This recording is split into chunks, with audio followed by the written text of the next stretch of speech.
अस्सलाम वालेकुम स्टूडेंट्स, हम chapter number 7 fundamental principles of organic chemistry study कर रहे हैं। आज जो हम टॉपिक स्टडी करने जा रहे हैं वो है 7.7 क्लासिफिकेशन ऑफ ऑर्गेनिक कंपाउंड्स। ये टॉपिक आपको आपकी बुक में एज सच मिल जाएगा, जिसमें डेफिनेशंस भी अवेलेबल हैं। प्रॉपर डेफिनेशंस आपको एज सच फॉर्म में ही करनी होंगी जैसे बुक्स में दी गई हैं। इसके अलावा इनकी एग्जांपल्स भी दी गई हैं। तो ये टॉपिक जो है classification of organic compounds most important topic है। इसमें से आपको लाजमन शॉर्ट क्वेश्चंस आ जाते हैं। बोर्ड में बहुत ज़्यादा शॉर्ट क्वेश्चन रिपीट हुआ है होमोसाइक्लिक कंपाउंड का एंड हेट्रोसाइक्लिक कंपाउंड का। तो इस classification of organic compound basically ये ऑर्गेनिक कंपाउंड्स की एक बेस है। तो ये आपको मोस्ट इम्पॉर्टेंट टॉपिक है जिसको आपको समझना बहुत ज़रूरी है। इसके साथ साथ इसको अपने बुक से ही करना है। बुक में डेफिनेशंस, एग्जांपल्स, हर चीज़ अवेलेबल है। यहाँ पे जस्ट मैं आपको इसका कॉन्सेप्ट क्लियर करूँगी कि क्लासिफिकेशन हमने क्यों की है और किस तरह से की है। बाकी आप इसको बुक से देखेंगे। तो अब स्टार्ट करते हैं क्लासिफिकेशन ऑफ ऑर्गेनिक कंपाउंड्स, कि हमें ऑर्गेनिक कंपाउंड्स की क्लासिफिकेशन की ज़रूरत क्यों महसूस हुई, क्यों ऑर्गेनिक कंपाउंड्स के लिए क्लासिफिकेशन सिस्टम जो है वो इंट्रोड्यूस करवाया गया। तो इसका आंसर इस तरह से है कि जैसे जैसे डिस्कवरीज बढ़ती गई, इन्वेंशंस बढ़ती गई, तो उसके नतीजे में क्या था, ऑर्गेनिक कंपाउंड्स की जो तादाद थी उसमें मुसलसल इजाफा होता गया।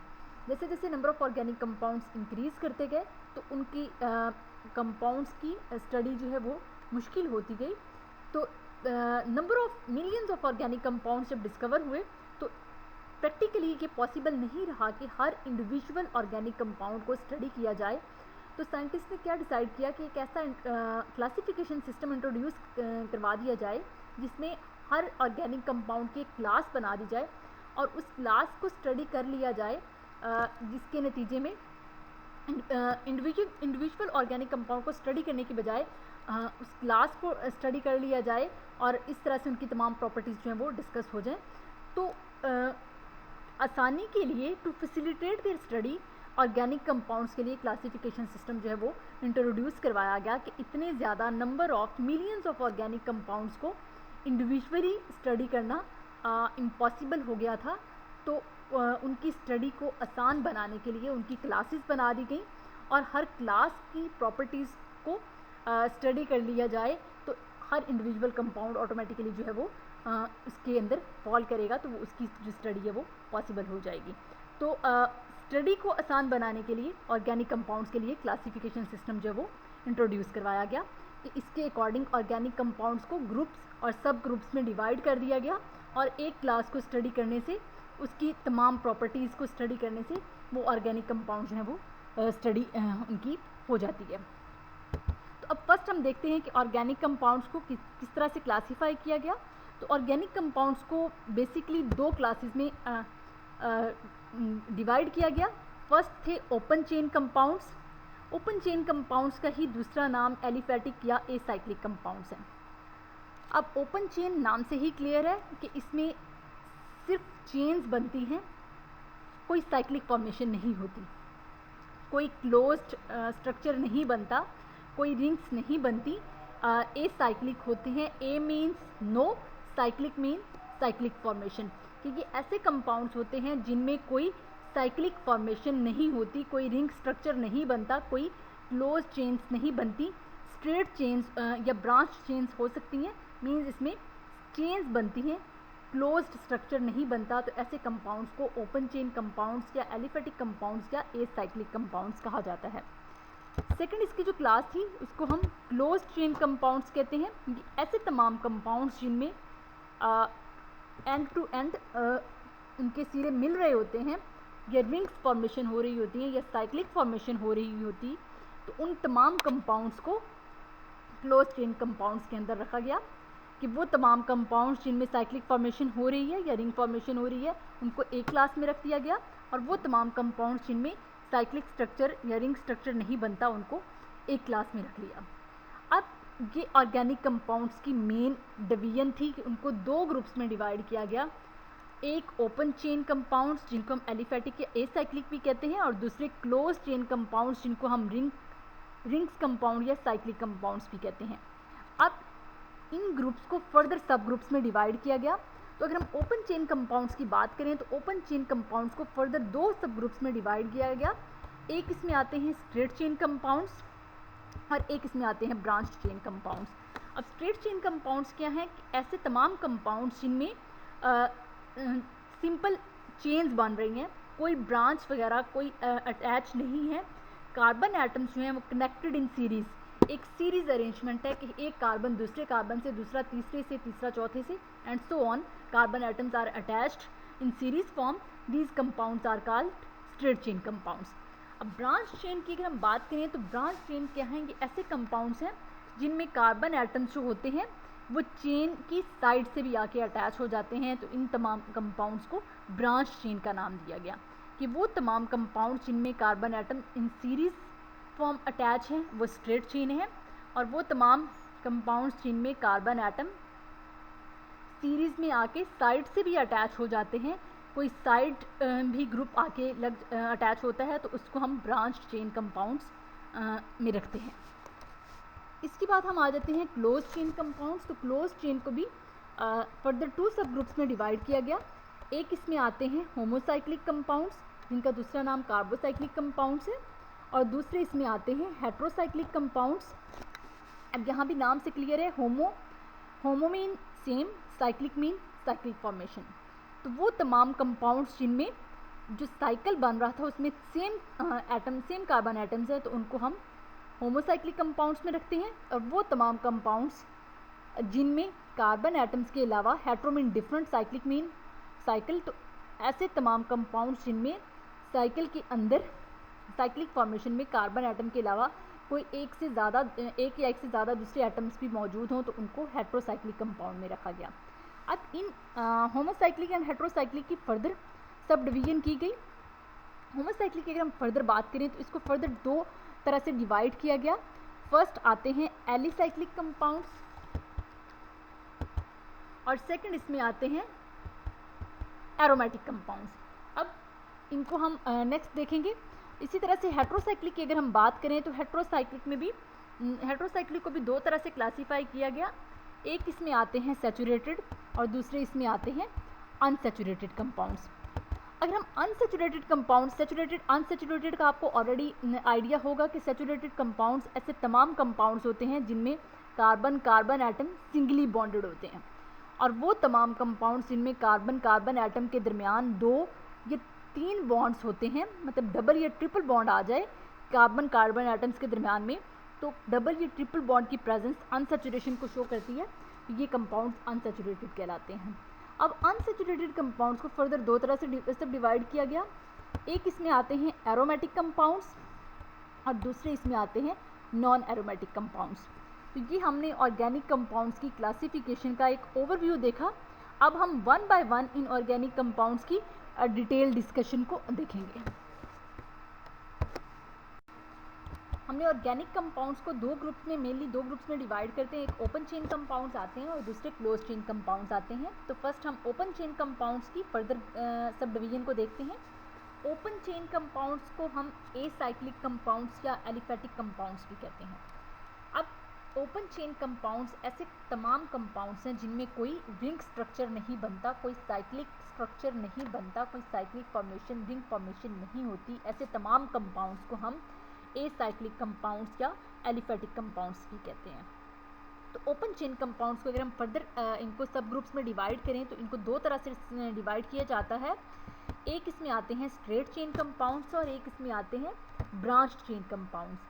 अब अगर हम स्ट्रेट चेन कंपाउंड्स की बात करें तो स्ट्रेट चेन कंपाउंड्स ऐसे तमाम कंपाउंड्स हैं जिनमें तमाम carbon atoms are attached in a series form, कि तमाम कार्बन एटम्स जो हैं वो एक दूसरे से सीरीज़ की फॉर्म में जुड़े हुए होते हैं। एक कार्बन दूसरे एटम से, दूसरा कार्बन तीसरे से, तीसरा चौथे से, एंड सो ऑन। तो अगर हम इसको डिफाइन करें तो डेफिनेशन के according those organic compounds in which the carbon atoms are connected in series from one end to the other end are called straight chain compounds. अब यहाँ पे आपको एक ये स्ट्रक्चर दिखाया गया है कि स्ट्रेट चेन कंपाउंड दिया गया है। इसमें अगर आप number of carbon atoms count करें तो नंबर ऑफ कार्बन एटम्स 4 हैं। अब इसके साथ के सारे हाइड्रोजन अटैच हैं, हाइड्रोकार्बन ये कंपाउंड है। नंबर ऑफ कार्बन एटम्स 4 हैं तो ये ब्यूटेन कहलाएगा। अब यहाँ पे ये देखिए फर्स्ट कार्बन एटम है, ये दूसरे कार्बन के साथ, दूसरा कार्बन तीसरे के साथ, तीसरा चौथे के साथ, तो एक सीरीज अरेंजमेंट आपको नज़र आ रही है और ये एक पेरेंट चेन बनती है। इसमें कोई ब्रांच अटैच नहीं है, तमाम carbon atoms in a series form attach हैं। तो इस तरह के स्ट्रक्चर को हम स्ट्रेट चेन कंपाउंड्स कहते हैं कि वो ऐसे तमाम कंपाउंड्स जिनमें carbon atoms are arranged in a series from one end to the other end. ये अगर हम कार्बन के एक एंड को ले लेंगे, दूसरे एंड को ले लें, तो तमाम कार्बन जो हैं वो एक दूसरे से सीरीज़ में अटैच हैं, कोई साइड अटैचमेंट नहीं है। तो इस तरह के स्ट्रक्चर को हम क्या कहेंगे? स्ट्रेट चेन कंपाउंड्स कहेंगे। नेक्स्ट हम आ जाते हैं ब्रांच चेन कंपाउंड्स पे। तो ये एक दूसरा स्ट्रक्चर आपको दिखाया गया है, ये भी 4 कार्बन कंपाउंड है, लेकिन इसमें जो पेरेंट चेन बन रही है वो 3 कार्बन एटम्स पे बन रही है। अब यहाँ पे और चौथी कार्बन जो है वो इसके साथ एज अ ब्रांच फॉर्म में अटैच है। अब अगर हम इसको देखें तो ये कार्बन नंबर 1 है, ये कार्बन नंबर 2, ये कार्बन नंबर 3 और कार्बन नंबर 4 जो है ये कार्बन नंबर 2 पे as a substituent, as a branch attach है। तो यहाँ पे तमाम कार्बन एटम्स जो हैं वो एक सीरीज़ में अटैच नहीं है, बल्कि क्या है, जो चौथी कार्बन है वो कार्बन एटम की जो सीरीज़ है उसके साथ आके साइड से अटैच होती है। तो इस तरह के कंपाउंड्स को हम क्या कहते हैं? ब्रांच चेन कंपाउंड्स कहते हैं। कि ऐसे तमाम कंपाउंड्स जिनमें कार्बन एटम्स की सीरीज़ से कोई कार्बन एटम आके साइड से अटैच हो जाए, तो इस तरह के कंपाउंड्स को हम ब्रांच चेन कंपाउंड्स कहेंगे। अब इस कंपाउंड में एक ब्रांच आपको नज़र आ रही है और एक पेरेंट चेन है, तो इस तरह के जो कंपाउंड्स हैं उनको हम ब्रांच चेन कंपाउंड्स कहते हैं। अगर हम इसको डेफिनेशन, प्रॉपर डेफिनेशन की फॉर्म में देखें तो those organic compounds in which the carbon atoms are attached to the side of the chain, तो ये एक साइड पेरेंट चेन है, and this is the branch. Those organic compounds in which the carbon atoms are attached from the side of the organic compound side of the chain are called branch chain compounds। तो यहाँ पे straight chain में आपको कोई branch नहीं मिलेगी, जबकि branch chain में क्या होता है कि चेन के साथ कोई कार्बन एटम आके साइड से अटैच हो जाती है। तो इस तरह के कंपाउंड्स को हम ब्रांच चेन कंपाउंड्स कहते हैं। अब इन स्ट्रेट चेन और ब्रांच चेन को अगर हम फर्दर देखें तो इनको फर्दर दोनों को दो तरह से क्लासीफाई किया जाता है। एक इसमें आते हैं सैचुरेटेड हाइड्रोकार्बन्स और दूसरा इसमें आते हैं अनसैचुरेटेड हाइड्रोकार्बन्स। अब सैचुरेटेड हाइड्रोकार्बन्स क्या होते हैं? ऐसे तमाम हाइड्रोकार्बन्स जिनमें कार्बन एटम्स के दरमियान में सिंगल बॉन्ड मौजूद होता है, उनको हम सैचुरेटेड हाइड्रोकार्बन्स कहते हैं। इस क्लास का नाम अल्केन्स है। इसका अगर हम जनरल फार्मूला की बात करें तो जनरल फार्मूला CnH2n+2 है। मतलब इस फार्मूला को अप्लाई करके हम नंबर ऑफ कार्बन एटम्स की बेस पे नंबर ऑफ हाइड्रोजन एटम्स को निकाल सकते हैं। अगर हम कहें कि अगर हमारे किसी कंपाउंड में नंबर ऑफ कार्बन एटम 1 हो तो नंबर ऑफ हाइड्रोजन एटम कितने होंगे? यहाँ पे हम n की वैल्यू 1 लगाएंगे, तो इसके अकॉर्डिंग हमारे पास 2 × 1 1, 2 × 1 2 + 2 4 हो जाएंगे। तो अगर कार्बन एटम 1 है तो हाइड्रोजन एटम क्या होंगे? 4 होंगे। और इसके अकॉर्डिंग जो मॉलिक्यूलर फार्मूला हमारे पास आएगा वो CH4 है, जो कि मीथेन है, अल्केन से बिलोंग करता है। अब ये नेक्स्ट इथेन को देख लें, इसमें C2H6 है। अगर हम यहाँ पे नंबर ऑफ कार्बन एटम्स हमारे 2 आ गए तो n की वैल्यू 2 लगा दें। यहाँ पे हम n की वैल्यू 2 रखेंगे, 2 2 4, 4 में 2 ऐड करेंगे तो 4 + 2 6 हो जाएंगे। तो यहाँ पे हमारे पास अगर कार्बन एटम्स 2 हो जाते हैं तो हाइड्रोजन की नंबर ऑफ हाइड्रोजन एटम्स कितने होंगे? 6 होंगे। तो इस स्ट्रक्चर में आप देख सकते हैं कि कार्बन एटम्स जो हैं वो 2 हैं, जबकि हाइड्रोजन एटम्स जो हैं वो क्या हैं? 6 हो जाएंगे। इसी तरह से नेक्स्ट अगर हम यहाँ पे 3 वैल्यू रख दें तो 3 2 6, 6 में से +2 करेंगे तो 8 हो जाएंगे। तो इस फार्मूला के अकॉर्डिंग हमारे पास अगर 3 कार्बन एटम है तो हाइड्रोजन एटम कितने होंगे? वो 8 होंगे। तो यहाँ पे आप काउंट कर सकते हैं, CH2 CH3 प्रोपेन है, इसमें नंबर ऑफ कार्बन एटम 3 है। नंबर ऑफ हाइड्रोजन एटम को देखें, 3 ये आपको नजर आएंगे, 3 ये हैं और 2 ये हैं। तो total number of hydrogen atom इसमें 6 होंगे। तो सैचुरेटेड हाइड्रोकार्बन जैसे तमाम हाइड्रोकार्बन जिनमें कार्बन एटम्स के दरमियान में सिंगल बॉन्ड होता है, इस क्लास को हम अल्केन कहते हैं। और जनरल फार्मूला इसका CnH2n+2 है। और इस फार्मूला की बेस पे हम किसी भी कंपाउंड का मॉलिक्यूलर फार्मूला जो है वो निकाल सकते हैं। नेक्स्ट आ जाते हैं अनसैचुरेटेड हाइड्रोकार्बन्स पे। अनसैचुरेटेड हाइड्रोकार्बन्स ऐसे तमाम कंपाउंड्स जिनमें कार्बन एटम्स के दरमियान में एटलीस्ट 1 डबल या ट्रिपल बॉन्ड मौजूद हो, तो उनको हम अनसैचुरेटेड हाइड्रोकार्बन्स कहते हैं। ये वो तमाम ऑर्गेनिक कंपाउंड्स जिनमें कार्बन कार्बन के दरमियान एटलीस्ट वन डबल या ट्रिपल बॉन्ड मौजूद होगा, उनको हम अनसैचुरेटेड हाइड्रोकार्बन्स कहेंगे। अब अनसैचुरेटेड हाइड्रोकार्बन्स को हम फर्दर दो तरह से डिवाइड करते हैं, सब डिवाइड करते हैं। एक इसमें आ जाते हैं अल्कीन्स और दूसरा इसमें आ जाते हैं अल्काइंस। अब अल्कीन्स क्या हैं? ऐसे तमाम कंपाउंड्स जिनमें कार्बन कार्बन एटम के दरमियान में एटलीस्ट वन डबल बॉन्ड हो, उस क्लास को हम अल्कीन्स कहेंगे। इसका जनरल फार्मूला अगर हम देखें तो जनरल फार्मूला CnH2n है। सेम हम n की कार्बन की नंबर ऑफ कार्बन एटम्स की यहाँ पे वैल्यू रखें तो हम नंबर ऑफ हाइड्रोजन एटम को निकाल सकते हैं। अब ये नीचे आपके पास एक प्रोपीन मॉलिक्यूल दिया गया है। Total number of carbon atoms इसमें 3 है। अगर हम यहाँ पे 3 वैल्यू लगा दें तो total number of hydrogen atom हमें इसके लिए 6 मिलेंगे, C3H6। तो यहाँ पे देखें आपको 3 कार्बन एटम्स नज़र आ रहे हैं और हाइड्रोजन को अगर हम काउंट करना चाहें तो 3 हाइड्रोजन्स ये हैं, 1 हाइड्रोजन ये है और 2 हाइड्रोजन्स ये हैं। तो यहाँ पे टोटल नंबर ऑफ हाइड्रोजन जो है वो 6 आ जाएंगे। अगर हम कार्बन की वैलेंसी को देखें तो all the 4 valencies are fully satisfied. This carbon is attached with 2 hydrogen atoms and 1 double bond with carbon atom. अगर हम इस कार्बन एटम की वैलेंसी निकालना चाहें तो एक साइड से ये कार्बन के साथ अटैच है, दूसरी साइड से ये डबल बॉन्ड कार्बन के साथ बना रही है, तो चौथा बॉन्ड ये हाइड्रोजन के साथ बना के अपनी 4 वैलेंसी को फुली सेटिस्फाई कर रही है। अगर हम इस कार्बन एटम की वैलेंसी को देखें तो 3 तरफ से ये हाइड्रोजन के साथ अटैच है और चौथी साइड से ये कार्बन के साथ अटैच है, तो ये भी अपनी 4 वैलेंसी को फुली सेटिस्फाइड कर रही है। नेक्स्ट आ जाते हैं अल्काइंस पे। तो ऐसे तमाम ऑर्गेनिक कंपाउंड्स जिनमें कार्बन कार्बन एटम के दरमियान में एटलीस्ट 1 ट्रिपल बॉन्ड मौजूद हो तो उसको हम अल्काइंस कहते हैं, उस क्लास को। इसका जनरल फार्मूला CnH2n-2 है। सेम हम n की वैल्यू रखने से hydrogen number of hydrogen atoms निकाल सकते हैं।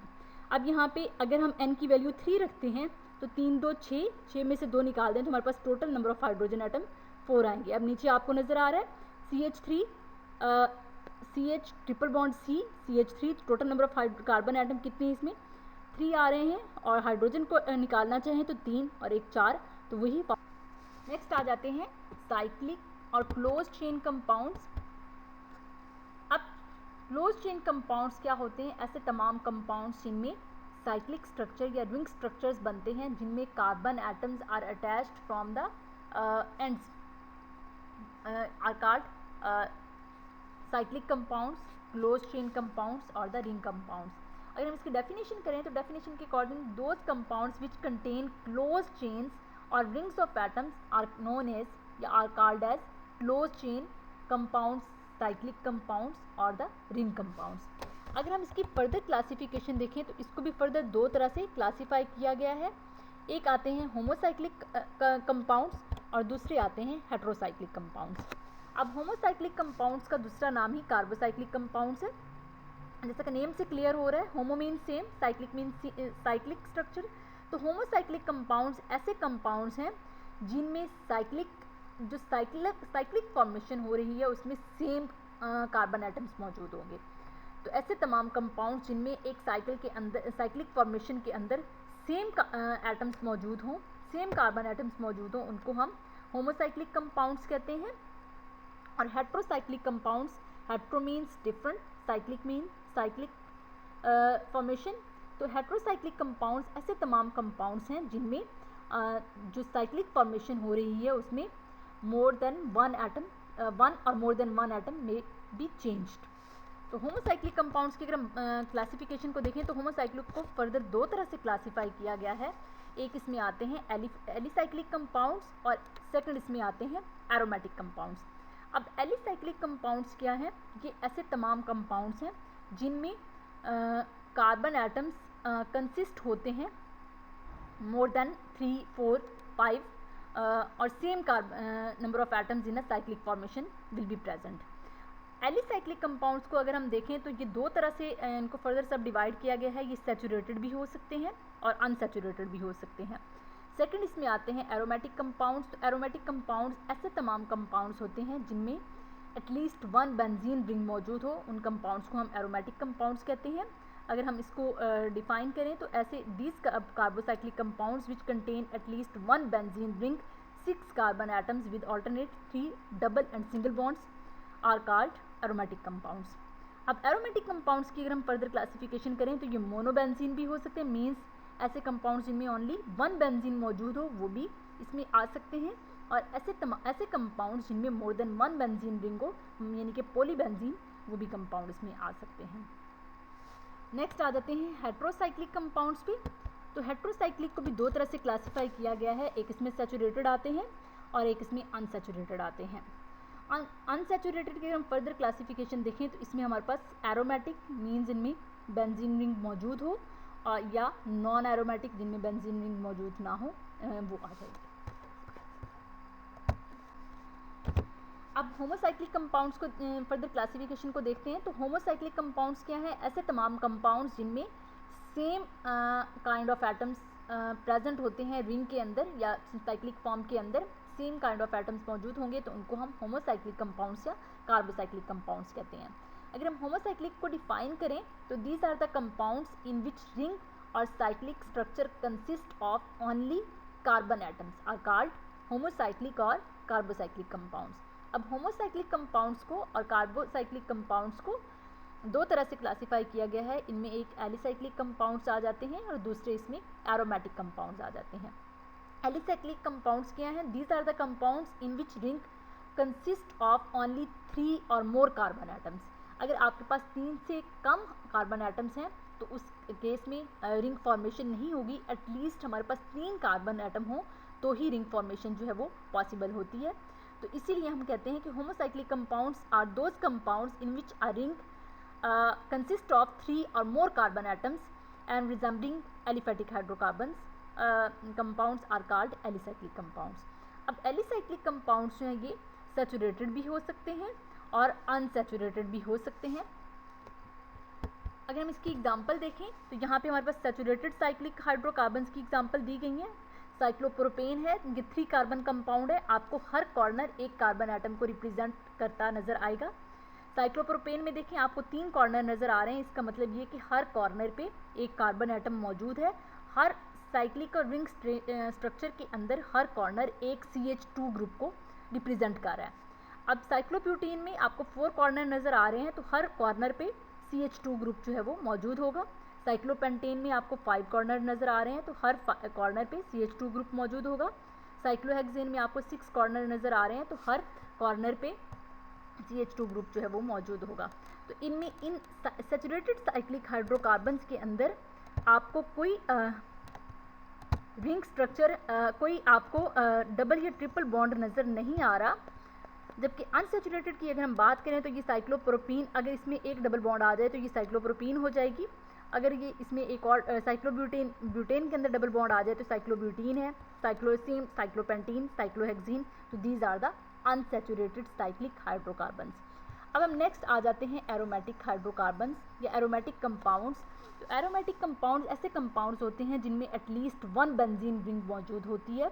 होते तो ये साइक्लिक स्ट्रक्चर्स ही हैं, लेकिन इनमें क्या होगा, बेंजीन रिंग का मौजूद होना ज़रूरी है। अब अगर हम इसको डिफाइन करें तो these are the compounds which contain at least 1 benzene ring, 6 carbon atoms with alternate single and double bonds are called aromatic compounds. अब एरोमेटिक कंपाउंड्स को अगर हम फर्दर क्लासीफाई करें तो इसमें हमारे पास मोनोबेंजीन भी आते हैं और पॉलीबेंजीन भी आते हैं। मोनोबेंजीन अगर हमारे कंपाउंड्स के अंदर 1 बेंजीन रिंग मौजूद है तो उसको हम मोनोबेंजीन कहेंगे, और अगर हमारे कंपाउंड के अंदर more than 1 benzene rings are present then they are called polybenzene. इसकी एग्जांपल अगर हम देखें तो ये एरोमेटिक हाइड्रोकार्बन्स आपको दिखाए गए हैं। बेंजीन है, ये बेंजीन स्ट्रक्चर है, ये जाइलिन है, अगर इसके साथ सब्स्टिट्यूएंट आके अटैच हो रहे हैं, मेटाजाइलिन, पैराजाइलिन, एस्ग्यूलिन, तो these are the aromatic hydrocarbons. Next हम पॉलीबेंजीन की अगर हम बात करते हैं तो ये देखिए नेफ्थलीन है, नेफ्थलीन में आपको 2 बेंजीन रिंग्स फ्यूज्ड नजर आएंगे। नेक्स्ट एंथ्रासीन है, इसमें आपको 3 बेंजीन रिंग्स फ्यूज्ड नजर आएंगे, और फिनन्थ्रीन में 3 बेंजीन रिंग्स फ्यूज्ड हैं, लेकिन उनकी अरेंजमेंट जो है वो डिफरेंट है एप्लिक कंपाउंड्स के। अब हेट्रोसाइक्लिक कंपाउंड्स की अगर हम बात करें तो ऐसे तमाम कंपाउंड्स जिनमें रिंग के अंदर अदर देन कार्बन एटम्स कोई और एटम मौजूद हो तो उसको हम हेट्रोसाइक्लिक कंपाउंड्स कहते हैं। अब हेट्रोसाइक्लिक कंपाउंड्स को अगर हम डिफाइन करें तो these are the compounds in which ring consist of atoms of more than 1 kind are called heterocyclic compounds के। ऐसे तमाम कंपाउंड्स जिनमें रिंग के अंदर एक से ज़्यादा किस्म के एटम्स इन्वॉल्व हो जाएं, तो ऐसे कंपाउंड्स को हम हेट्रोसाइक्लिक कंपाउंड्स कहते हैं। तभी हम इसको hetero mean different, cyclic mean cyclic. तो साइकिल के अंदर अगर एक से ज़्यादा एटम्स हो जाएं, डिफरेंट तरह के एटम्स हो जाएं, तो उनको हम हेट्रोसाइक्लिक कंपाउंड्स कहेंगे। अब ये भी दो तरह के होते हैं, एक हमारे पास यहाँ पे सैचुरेटेड आते हैं और दूसरे अनसैचुरेटेड आते हैं। सैचुरेटेड में अगर हम देखें तो ये आपको अगर हमारे साइक्लोप्रोपेन में ही CH2 ग्रुप रिप्लेस हो जाए ऑक्सीजन एटम से, तो हमारे पास इथिलीन एपॉक्साइड बनता है और ये हमारे पास सैचुरेटेड हेट्रोसाइक्लिक है। एक रिंग बन रही है, यहाँ पे CH2 ग्रुप होगा एक कॉर्नर पे, दूसरे कॉर्नर पे भी CH2 ग्रुप है, लेकिन थर्ड कॉर्नर पे CH2 ग्रुप की जगह ऑक्सीजन ले लिया। तो यहाँ पे कार्बन एटम, यहाँ पे भी कार्बन एटम, लेकिन यहाँ पे क्या है, एक डिफरेंट एटम आके अटैच हो गया है। तो इस डिफरेंट एटम के अटैचमेंट की वजह से ये हेट्रोसाइक्लिक स्ट्रक्चर बन गया है। इसी तरह से अगर हम इथाइल इमाइन में देखें तो यहाँ पे वही साइक्लोप्रोपेन है, लेकिन यहाँ पे CH2 किससे रिप्लेस हो गया, NH से रिप्लेस हो गया। तो यहाँ पे N एक डिफरेंट एटम आके अटैच हो गया है, तो ये भी क्या है, हेट्रोसाइक्लिक कंपाउंड है। नेक्स्ट अगर हम साइक्लोब्यूटेन में देखें तो यहाँ पे CH2 रिप्लेस हो गया है ऑक्सीजन एटम से, तो यहाँ ये भी एक हेट्रोसाइक्लिक कंपाउंड होगा। नेक्स्ट हम अनसैचुरेटेड को देखते हैं। अनसैचुरेटेड में क्या है, एटलीस्ट डबल या ट्रिपल बॉन्ड मौजूद हो तो उनको हम अनसैचुरेटेड कंपाउंड कहते हैं। इनमें हमारे पास एरोमेटिक भी हो सकते हैं और नॉन एरोमेटिक भी हो सकते हैं। एरोमेटिक मीन्स अगर बेंजीन रिंग मौजूद है, लेकिन बेंजीन रिंग में one carbon atom is replaced by nitrogen atom because it is the heterocyclic compound, तो ये एरोमेटिक कंपाउंड्स होंगे। ये आप इसका सेकंड स्ट्रक्चर कार्बिजोल का देख सकते हैं, ये बेंजीन रिंग है, इधर बेंजीन रिंग है, दरमियान में क्या है, ये 5 मेंबर्ड रिंग आके अटैच हो गई है, लेकिन यहाँ पे ये हेट्रो एटम मौजूद है, तो ये भी क्या होगा, हेट्रोसाइक्लिक कंपाउंड होगा। नॉन एरोमेटिक की बात करें तो नॉन एरोमेटिक अगर बेंजीन रिंग उनमें मौजूद नहीं है, लेकिन साइक्लिक स्ट्रक्चर है और उसमें अनसैचुरेशन भी है, मीन्स डबल बॉन्ड भी मौजूद है, तो ऐसे तमाम कंपाउंड्स को हम नॉन एरोमेटिक कहते हैं। इसमें आप फ्यूरॉन की एग्जांपल ले सकते हैं, टेट्राहाइड्रोफ्यूरॉन, ये ऑक्सीजन एटम है, ये ऑक्सीजन एटम है, जो कि बाकी हर कॉर्नर पे यहाँ पे CH2 और ये ऑक्सीजन एटम, तो हेट्रो एटम बन जाता है। ये भी हेट्रो एटम है, यहाँ पे सल्फर आके रिप्लेस हो गया, तो बाकी CH2 ग्रुप और ये सल्फर हेट्रो एटम है, यहाँ पे नाइट्रोजन, तो ये हमारे अनसैचुरेटेड आ जाएंगे। ये तीनों के तीनों हमारे अनसैचुरेटेड हैं, जबकि टेट्राहाइड्रोफ्यूरॉन और पायरोलिडीन ये हमारे अनसैचुरेटेड नहीं है, ये सैचुरेटेड में आएंगे। तो यहाँ तक हमारा ये लेक्चर जो है ये कंप्लीट होता है।